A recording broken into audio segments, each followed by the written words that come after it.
पुरी में महाप्रभु जगन्नाथ के रत्न भंडार के रहस्य लोक का अंदरूनी दरवाजा भी खुल चुका है। बाहरी के बाद भीतरी रत्न भंडार से क्या क्या मिला है, आज आपको इसका पूरा अंक गणित दिखाएंगे और साथ ही आपको ये भी दिखाएंगे कि क्या भगवान जगन्नाथ के मंदिर में कोई गुप्त रत्न भंडार भी है। इस गुप्त खजाने का सच क्या है, आइए आपको इस पर सबसे पहली आंखों देखी गवाही दिखाते हैं।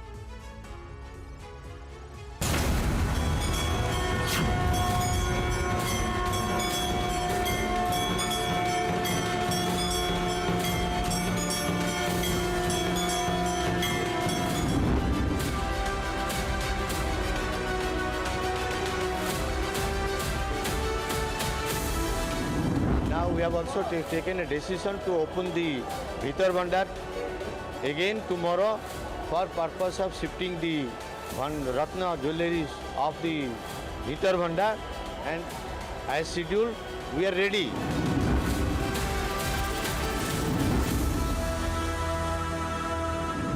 After the total clearance of both the outer and the inner Ratna Bhandar, the premises will be handed over to the Archaeological Survey of India to carry out complete repair and conservation work, because to our knowledge we have not carried out repair work of the Ratna Bhandara since many decades.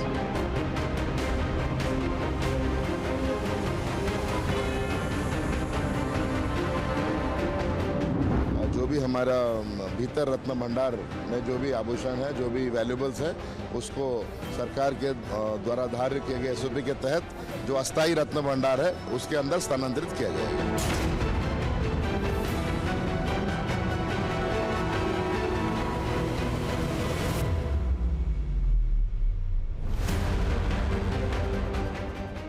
घंटे के अंदर दूसरी बार भगवान जगन्नाथ का रत्न भंडार खुला तो एक बार फिर सोने, चांदी और हीरे जवाहरात का अकूत खजाना निकला।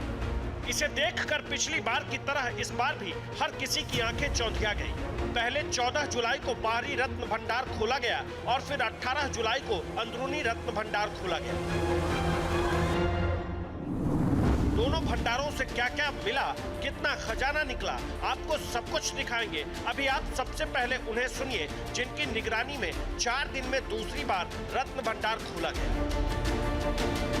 9:51 बजे हमने मंदिर जो बाहर भंडार का खुलने का बंदोबस्त किया, चाबी खुल गया 9:51 को, और हमारे जो हम निष्पत्ति लिए थे, सरकार का जो एसओपी आया है उसके हिसाब से उसको अनुपालन करते हुए भीतर भंडार खोल के उसका एक एक अलमीरा हमने खोला।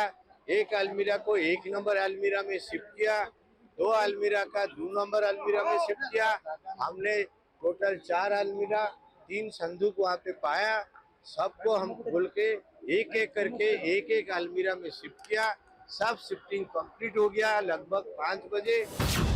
रत्न भंडार निगरानी समिति के चेयरमैन जस्टिस विश्वनाथ रथ के अनुसार अंदरूनी रत्न भंडार से 4 अलमारी और 3 संदूक मिले।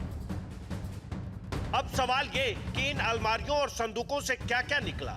रत्न भंडार निगरानी समिति ने इसका अंकगणित तो नहीं बताया, लेकिन हमें जो जानकारी मिली है उसके मुताबिक अंदरूनी रत्न भंडार में करीब 51 किलो सोना और करीब 135 किलो चांदी रखे होने की बात कही जाती है। पुरी के भगवान जगन्नाथ मंदिर के रत्न भंडार पर पूरी दुनिया की नजरें टिकी हुई हैं, क्योंकि 46 साल के बाद इस रत्न भंडार को खोला गया है। रत्न भंडार के 3 हिस्से हैं। पहला वर्तमान रत्न भंडार, जिसमें रखे रत्नों और आभूषणों का इस्तेमाल खास मौकों पर किया जाता है, अनुष्ठानों के लिए किया जाता है। इसके बाद दूसरा रत्न भंडार जो बाहरी रत्न भंडार है। इस रत्न भंडार में रखे आभूषणों का इस्तेमाल खास मौकों पर पूजा अर्चना के दौरान किया जाता है। और तीसरा हिस्सा है आंतरिक रत्न भंडार का, जिसका कभी इस्तेमाल नहीं किया गया है इतने सालों में।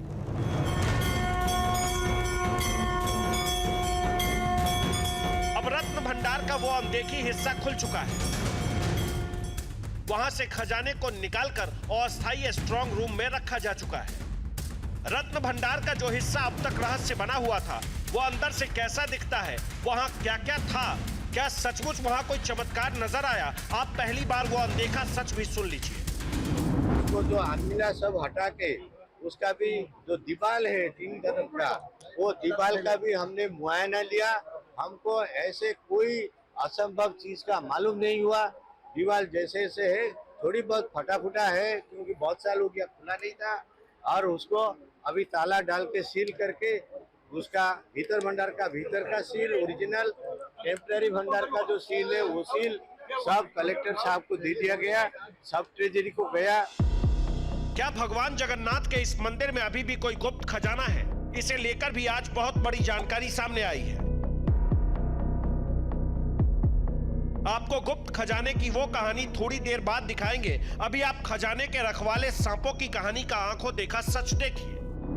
अगर स्नेक का कोई प्रेजेंस होगा तो उनको काम करने में तकलीफ होने का चांस था, तो अगर स्नेक निकलेगा तो हम जाएंगे, ये बोल के हमको रखा गया था। तो जो कस्टम था पहनने के अंदर के जाने के लिए, हमको भी पहनाया गया था।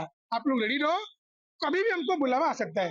There are no presence of snakes. अगर उधर कोई सांप होता वो लोग जरूर हमको बुलाते हैं। अब तक ऐसा माना जाता था कि भगवान जगन्नाथ के रत्न भंडार की रखवाली सांपों की फौज करती है। ऐसे में उन सांपों से बचने के लिए रत्न भंडार निगरानी समिति सपेरों की टीम के साथ गई थी, लेकिन इनकी मदद की नौबत ही नहीं आई।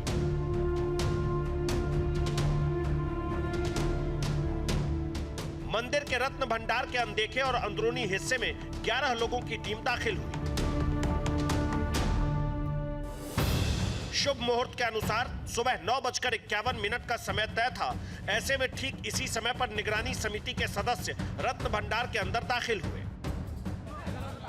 इस दौरान भक्तों का प्रवेश पूरी तरह से रोक दिया गया, लेकिन खजाने की पड़ताल के लिए पुरी के राजा को खास तौर पर बुलाया गया था, क्योंकि पुरी के राजा ही भगवान जगन्नाथ के मुख्य सेवक हैं।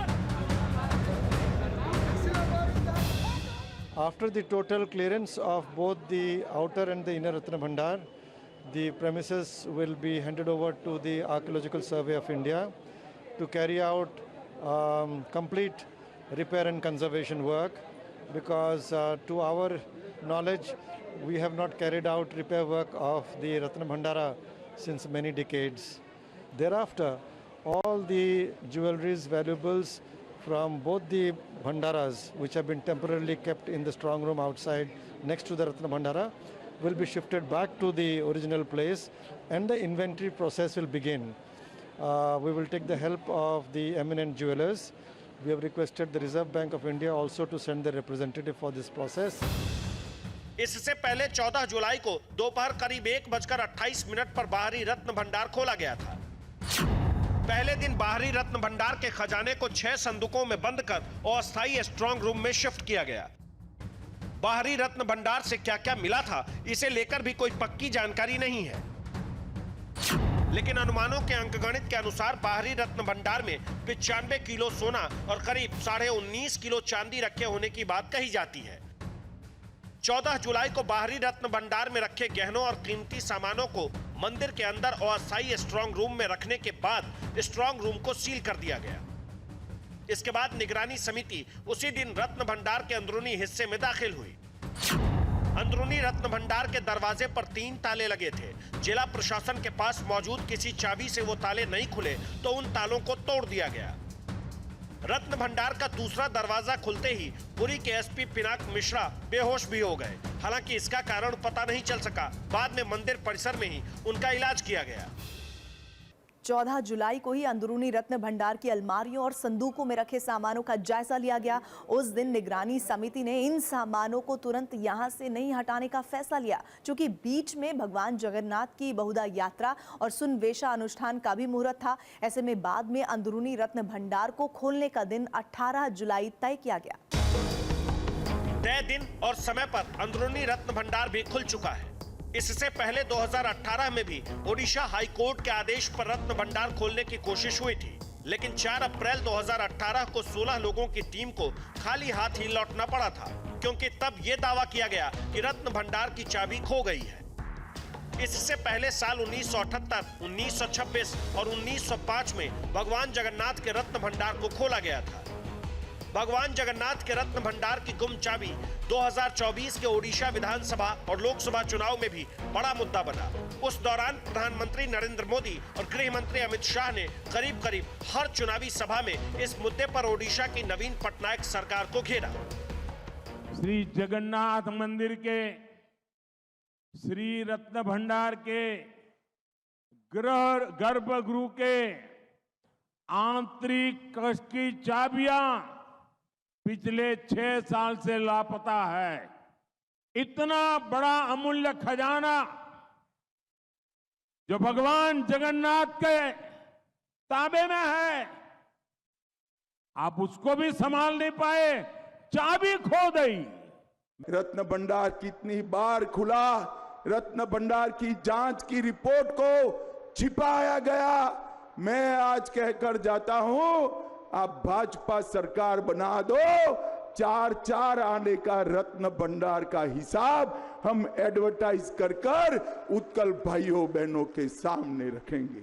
पूरे रत्न भंडार का valuation reserve bank of India से कर इसको सार्वजनिक किया जाएगा और हम जांच आयोग की रिपोर्ट को कुछ ही दिन में सार्वजनिक करेंगे।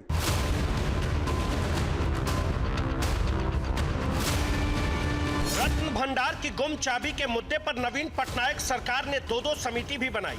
एक की रिपोर्ट भी आई लेकिन सार्वजनिक नहीं की गई।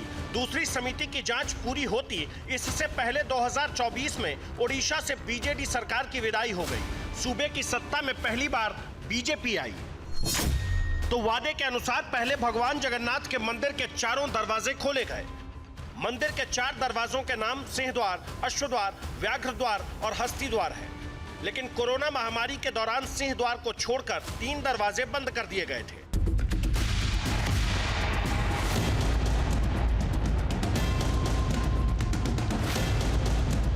बीजेपी ने रत्न भंडार खोलने का भी वादा किया था, जिसे खोलकर ओडिशा की मोहन मांझी सरकार ने यह वादा भी पूरा कर दिया है। महाप्रभु की आदेश से लाखों हिंदुओं की आवेग से 4.5 करोड़ ओडिया लोगों की अत्यंत श्रद्धा की केंद्र महाप्रभु जगन्नाथ जी के मंदिर की रत्न भंडार खोली गई है। उसकी काम शुरू हुई है। वहाँ की स्थानीय प्रशासक, उड़ीसा की भारतीय जनता पार्टी की मोहन मांझी जी की नेतृत्व की नई सरकार उस काम को सुचारू रूप पे प्रभु की आशीर्वाद से, जैसे कोर्ट की आदेश था कि कमेटी बना के उनकी निगरानी में सारे विधि विधान के साथ खोला जाएगा। रिजर्व बैंक भी उसमें शामिल है। सारे लोग मिलके महाप्रभु की इच्छा को पूरा कर रहे हैं। भगवान जगन्नाथ के रत्न भंडार में अकूत खजाना होने की बात कही जाती है। श्री जगन्नाथ मंदिर का रत्न भंडार मंदिर के उत्तरी तरफ बना है। इसकी लंबाई 8.79 मीटर, चौड़ाई 6.74 मीटर और ऊंचाई 11.78 मीटर है। इस रत्न भंडार में भगवान जगन्नाथ, उनके भाई बलभद्र और बहन सुभद्रा के वस्त्र और आभूषण रखे हुए हैं। साथ ही सालों से मंदिर में चढ़ाए जाने वाले रत्न और जवाहरात, सोना चांदी भी इसी भंडार में रखे जाते हैं। इस रत्न भंडार के 3 हिस्से हैं। पहले हिस्से में वो रत्न भंडार के आभूषण और वस्त्र आते हैं जो बहुत पुराने हैं और जिनका कभी इस्तेमाल नहीं होता है। दूसरे हिस्से में वो रत्न भंडार के आभूषण और वस्त्र हैं, जैसे स्वर्ण वस्त्र, जो रथ यात्रा के समय पर निकाले जाते हैं या खास पूजा अर्चना के मौके पर उनका इस्तेमाल होता है।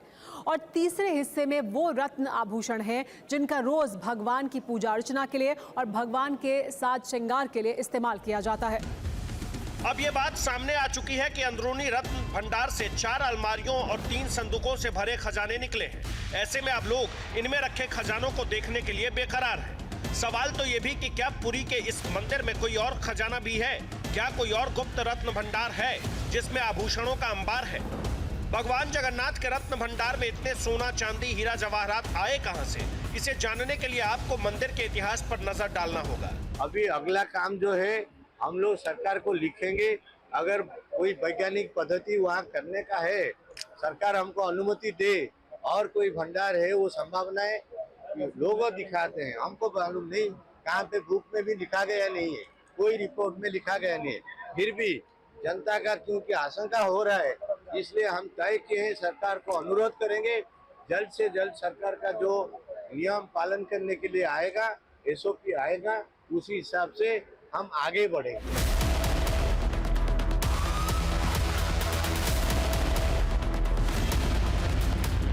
12वीं सदी में कलिंग, जिसे हम आज ओडिशा के नाम से जानते हैं, तब यहाँ गंगा वंश के राजा अनंत वर्मन चौड़ गंगा का राज था। जगन्नाथ मंदिर का वर्तमान रूप इन्होंने ही बनवाया था। साथ ही मंदिर को सोने के हाथी, घोड़े, फर्नीचर, बर्तन, बहुमूल्य रत्न आदि दान दिए थे, जिसके चलते यह मंदिर 12वीं सदी से ही धन्य धान्य से भरा रहा।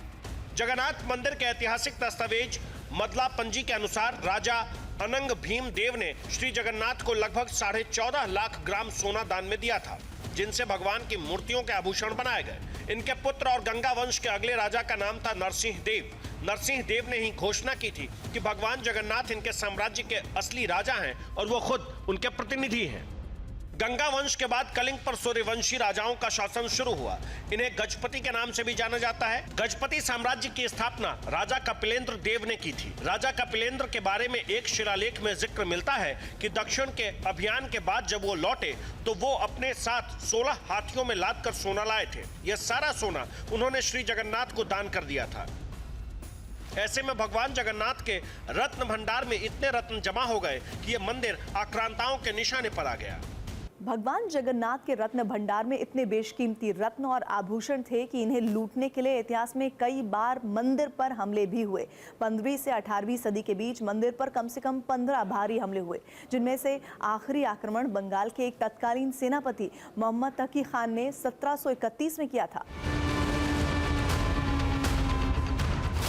मुगल बादशाह औरंगजेब के दौर में भी एक फरमान का जिक्र मिलता है, जिसमें औरंगजेब ने जगन्नाथ मंदिर को तोड़ने का आदेश दिया था। यह फरमान पूरा तो नहीं हुआ, लेकिन औरंगजेब की मृत्यु तक मंदिर को बंद रखना पड़ा था। इसके अलावा भी मंदिर पर आक्रमण की कई कोशिशें हुई। कई बार मूर्तियों को दूसरे स्थानों पर छिपाना पड़ा और रत्न भंडार को भी नुकसान हुआ। अब आजाद भारत में भगवान जगन्नाथ का यह मंदिर हमारे सांस्कृतिक विरासत के सनातन प्रतीक के तौर पर मौजूद है, जिसका रत्न भंडार भारत के समृद्ध अतीत का अप्रतिम सबूत है। Bureau report, TV9 Bharatvarsh.